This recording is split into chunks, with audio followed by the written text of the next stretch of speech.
My God, I hate drugs.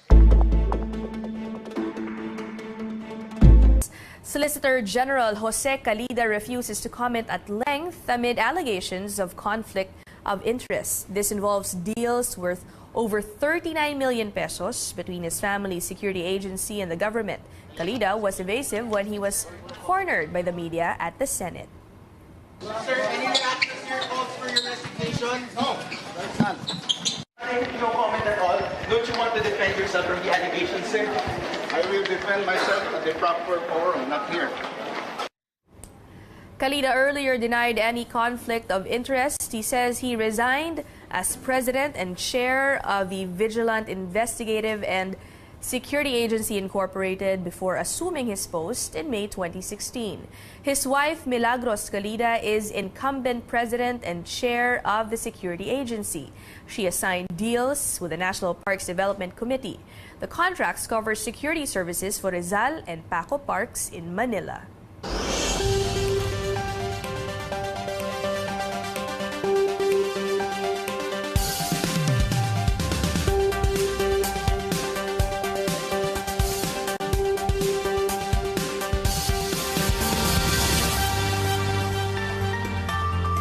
The Philippine Competition Commission says Grab has the virtual monopoly of both the driver and customer base.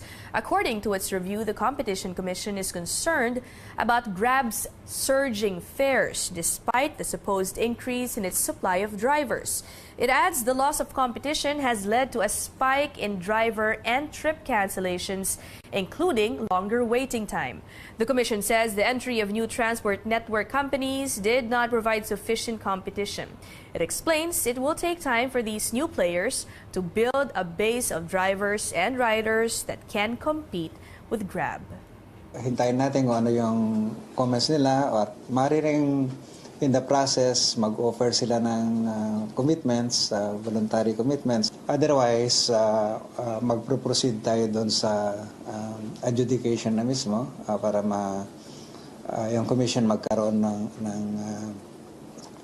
ng decision sa kaso. Grab has until Friday, June 1st, to reply to the Commission's concerns. If lawmakers pass a bill suspending the tax reform law, Malacanang says President Duterte would have no choice but to comply. But this early, the palace, as well as the Finance Department, are giving reasons why suspending the measure could be bad for consumers.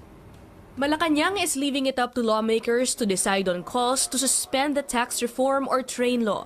Consumers are blaming train for the rising cost of goods. Malacanang says President Duterte will comply with measures passed by Congress.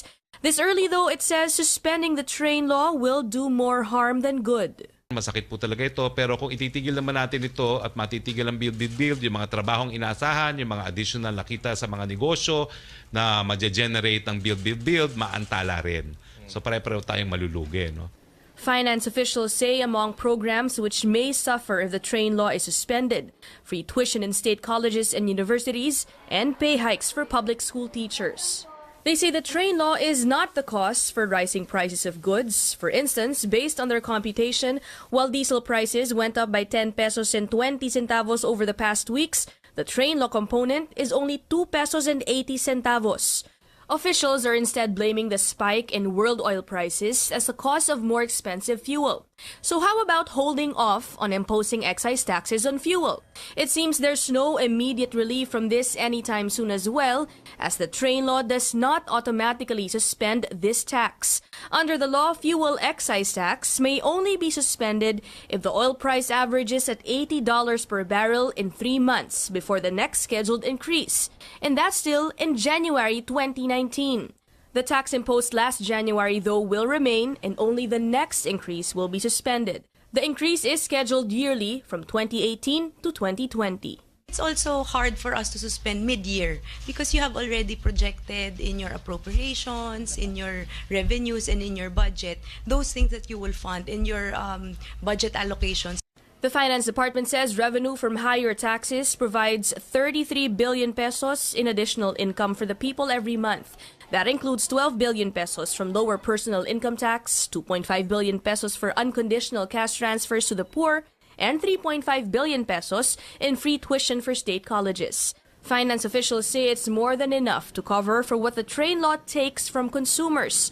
But with complaints from the public, it appears they're not enough.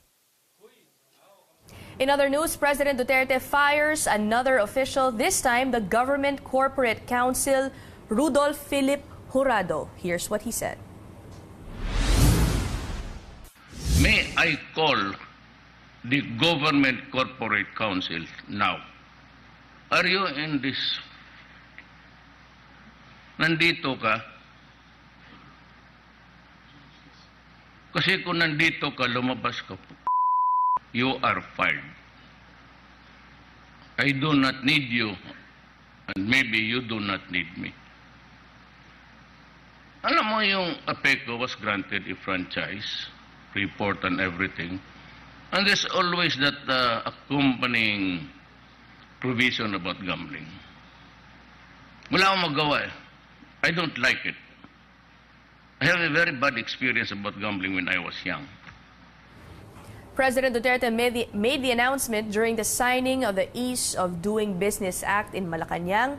Jurado's firing comes after reports that lawyers of the Office of the Government Corporate Council accused him of issuing an opinion allowing the Aurora Pacific Economic Zone, or APECO, to operate outside its jurisdiction as long as it is within a Philippine Economic Zone Authority controlled area.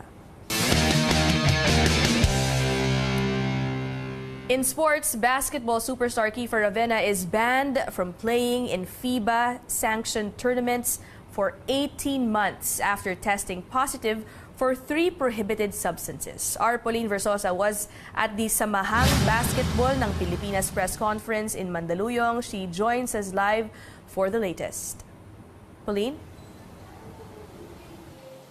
That's right, Ina. Just to give you a recap on what happened here in the press conference of the Samahang Basketball ng Pilipinas, they gave their statement that Kiefer was tested positive for 3 substances under the WADA list of prohibited drugs, and he was sanctioned by FIBA for 18 months, banning him from joining the FIBA World Cup, the international competitions. Now, this suspension starts beginning February 25 and will last for 18 months. But to give you a development on this story, SBP Al Panilio already mentioned that they already have initiatives to move forward from this issue. He even clarified and gave distinction between terms used like prohibited versus illegal drugs. Illegal drugs meaning cocaine, shabu, marijuana substances. These aren't the same as what was found in Kiefer's pre-workout drink, which are classified as prohibited drugs. So it won't mean that Kiefer will go to jail or anything. It just means it's prohibited in the international WADA list of prohibited drugs. But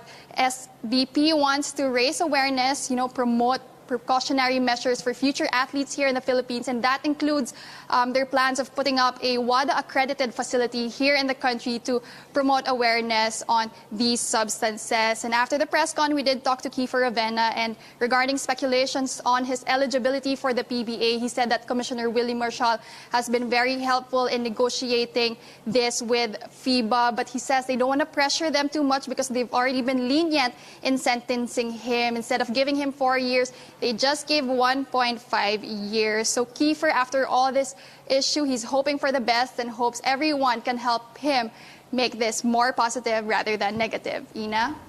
Thanks, Pauline. Pauline Versosa there reporting live from Mandaluyong. Moving on, here are today's global headlines. The anticipated summit between U.S. President Donald Trump and North Korean leader Kim Jong-un is back on track. President Trump abruptly canceled the summit last week, citing hostile comments from top North Korean officials. Pyongyang responded by saying it regretted the U.S. president's decision, adding that it is still willing to talk. Mr. Trump then told reporters Friday he appreciated their statement and that dialogue between Washington and Pyongyang was ongoing. 3 senior American officials tell CNN that a U.S. delegation traveled to North Korea yesterday. The group included U.S. Ambassador to the Philippines, Sung Kim. The summit is expected to take place in Singapore on June 12th. More news back here at home. Rapper Glock 9 tops nominations for this year's Awit Awards. Glock 9 leads All artists with 7 nominations in total for the 31st Awit Awards. Among these are Album of the Year, Best Rap Hip-Hop Recording, and Best Collaboration. KZ Tandingan received 5 nods, while Jonah and Moira de la Torre got 4 each. The 3 female artists and Glock 9 are also up for the Song of the Year award. Joining the list are songs from TJ Monterde and Quest featuring Keiko Necesario. Apart from Glock 9, Jonah and KZ also get the nod for Album of the Year. They are joined by Asia's songbird Regine Velasquez and singer-actor James Reid.